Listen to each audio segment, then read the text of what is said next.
Assalamualaikum warahmatullahi wabarakatuh dan selamat siang teman-teman. How are you guys doing today?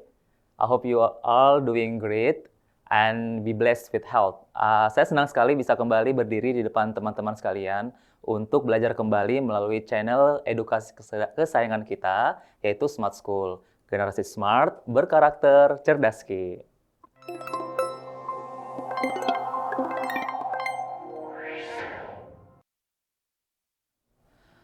Pertama-tama izinkan saya kembali memperkenalkan diri saya. Nama saya Ilham Yunus dan saya berdiri teman-teman untuk mempresentasikan dan mengajak teman-teman untuk belajar bidang literasi bahasa Inggris yang tentunya akan menjadi salah satu mata ujian ya yang nanti akan teman-teman hadapi di SNBT 2025 nanti. Tak lupa pula kita panjatkan puji syukur kepada Tuhan yang selalu merahmati kita dengan kesehatan dan kesempatan untuk senantiasa belajar dan menimba ilmu di sekolah. Dan tentunya kita jangan lupa juga berterima kasih pada guru-guru di sekolah ya, yang selalu membimbing kita yang tak pernah kenal lelah untuk mengajarkan kita hal-hal yang berguna untuk masa depan kita nanti.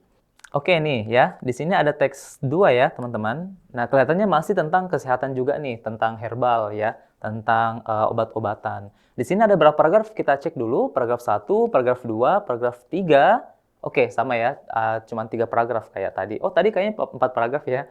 Di sini hanya ada 3 paragraf saja. Oke, kita cek ini tentang apa sih? Teks 2, the use of modern chemical drugs and herbal medicines. Jadi katanya penggunaan obat kimia modern. Ya, seperti apa sih obat kimia modern? Ya, obat komersial ya, obat generik, misalnya seperti Oskadon, seperti Paramix yang dijual di warung-warung ya, seperti itu. Dan herbal medicines, obat herbal ya. Obat herbal ini pastinya yang berasal dari tanaman gitu ya, yang tidak dicampur oleh berbagai zat kimia ya. Zat kimia itu yang disusun sehingga dijadikan obat semikal ya, obat komersial gitu. Sedangkan kalau herbal medicine itu contohnya mungkin seperti jamu mungkin ya, yang tidak ada campuran bahan kimianya itu. Oke, apa sih yang mau disampaikan tentang penggunaan kedua ini?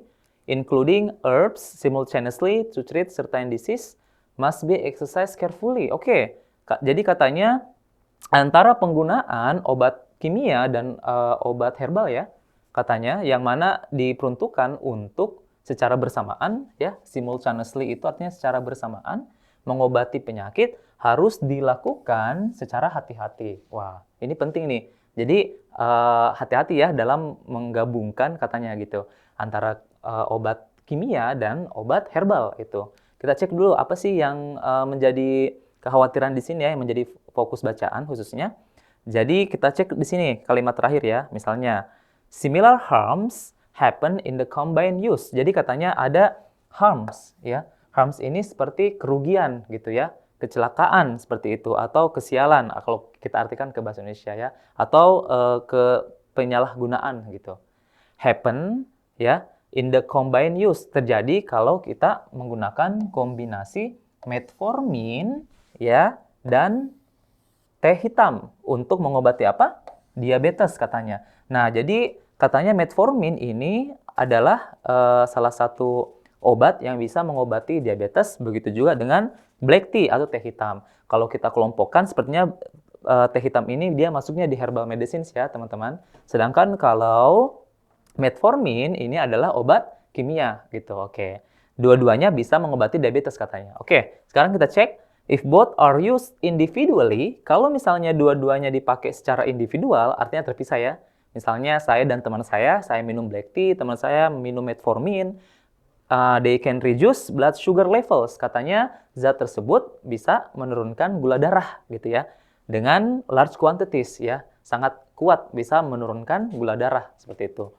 However, namun if combined, jika dikombinasikan atau dicampur, the decrease in blood sugar content is actually very small ya. Yang tadinya secara individual ini bisa menurunkan gula darah ya secara drastis gitu, tapi kalau digabung katanya penurunannya itu sangat kecil gitu ya, tidak berdampak besar seperti itu. Nah, ini salah satu contoh dari topiknya ya, bahwa penggabungan obat berbahaya ya, obat semikal atau obat kimia dan obat herbal itu katanya berbahaya gitu.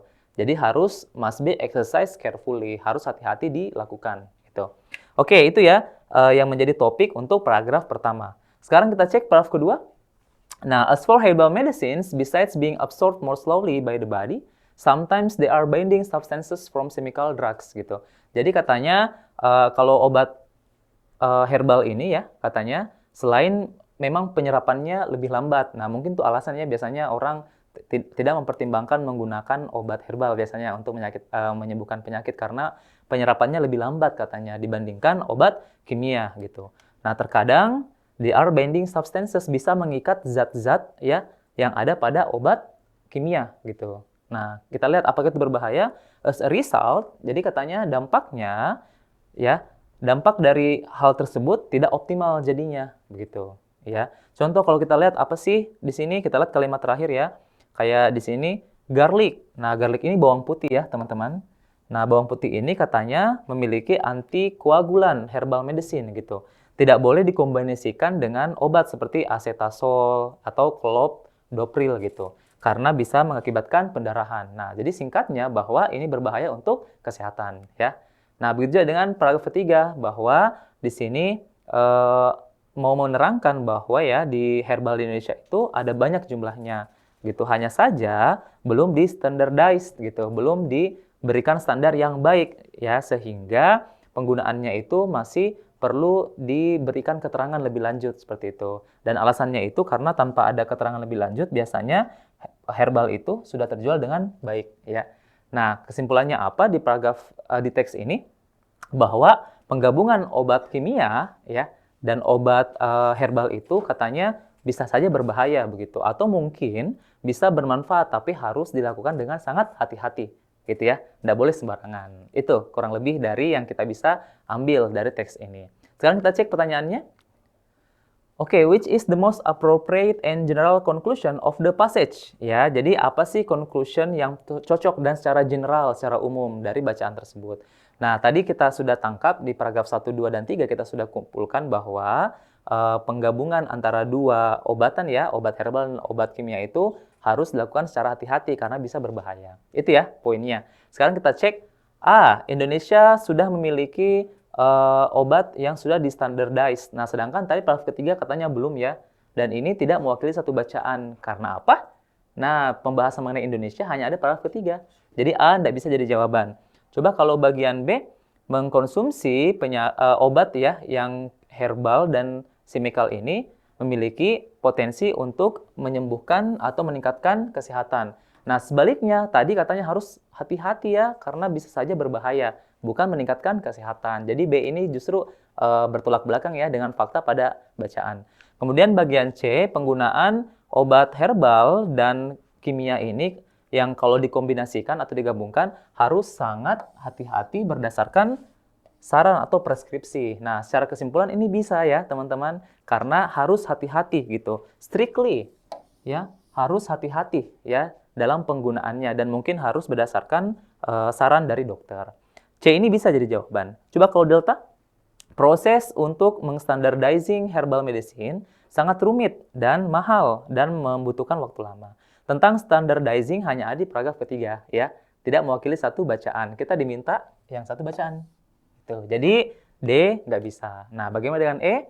Herbal medicine yang mengikat zat-zat pada obat kimia, penyebab menurunnya dampak obat kimia. Jadi kalau kita minum obat kimia dicampur dengan obat herbal, katanya bisa menurunkan manfaat dari obat kimia tersebut. Ini benar, tapi justru bisa sebaliknya juga. Kalau kita minum obat herbal tapi dicampur dengan obat kimia, bisa menurunkan manfaat dari herbalnya gitu ya. Jadi kalau E ini hanya mewakili obat kimianya saja, tapi tidak menyinggung secara imbang antara obat herbal. Jadi E ini kurang ya, kurang tepat. Dan teks ini ingin menyampaikan bahwa harus hati-hati dalam menggunakannya.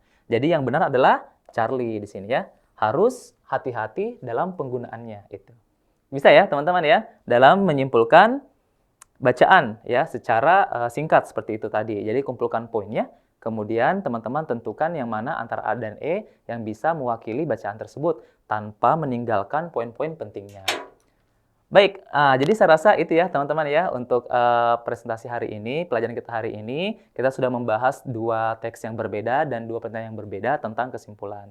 Saya harap teman-teman selalu, menyempatkan waktu ya untuk latihan, karena latihan untuk mempersiapkan SNBT khususnya untuk literasi bahasa Inggris tentunya, butuh waktu ya teman-teman ya, agar teman-teman bisa, benar-benar menjawab pertanyaan dengan baik dan mendapatkan skor yang baik juga, yang bisa meluluskan teman-teman di PTN impian teman-teman nanti. Nah, cukup sekian dari saya, kita akan berjumpa lagi di sesi berikutnya. Selamat siang, wassalamualaikum warahmatullahi wabarakatuh.